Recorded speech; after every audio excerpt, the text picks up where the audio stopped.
Greetings, YouTube.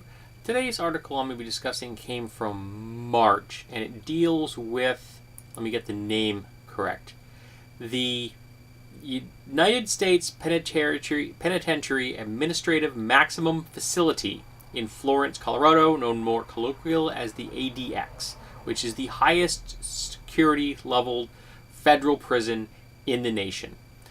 And it is essentially hell on earth. These are the places where we isolate our prisoners to an extreme.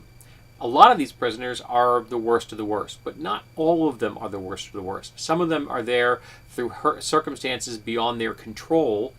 For example, one prisoner had witnessed a brutal crime and was targeted by white supremacists because of this and was sent here, I guess in theory, to protect him, but the place drove him insane.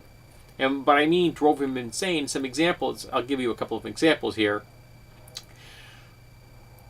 The emptiness that pervades solitary confinement units has led some prisoners into a profound level of what might be called ontological insecurity.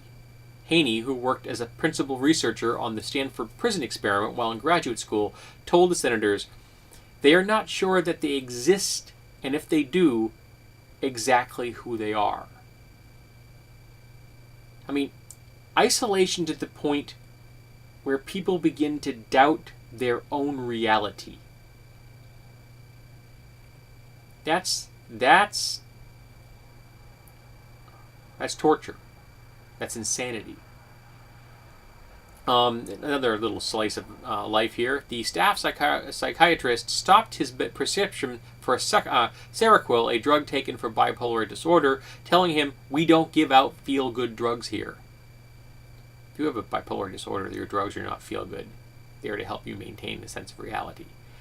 Let's be candid here. It's not designed for rehabilitation, period. End of story. So you have a medical professional saying that he's just going to neglect his job, and that where this place that they've sent these people is the end of the line. This is just Vengeance Incorporated.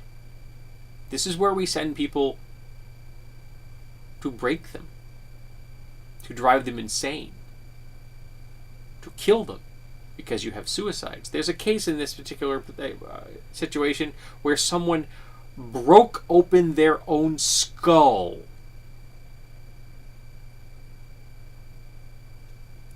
Think about that for a minute. You have no tools. How hard is it to break your own skull open? And why do you do it? Because you've been driven insane by isolation, by a staff that thinks of you as less than human, by unending solitary. Now remember, the United Nations has declared that anything over 15 days of solitary confinement is torture in and of itself. And we in America regularly keep people far longer than 15 days. In some cases, people have been in solitary confinement for 30 years. 22 to 23 hours a day in the same little block, the little cell. Sometimes 6 by 8. Smaller than my office. Smaller than my bathroom. Staring at your walls. Forever and ever and ever. Because America is about vengeance. About retribution. About violence in the name of justice. But there is nothing just about this system. We are just going to break people, drive them insane, and stand back and maybe hope they suicide. Is that what we do? How a society treats its least powerful, its most helpless, is a measure of that society's worth. And by that criteria, America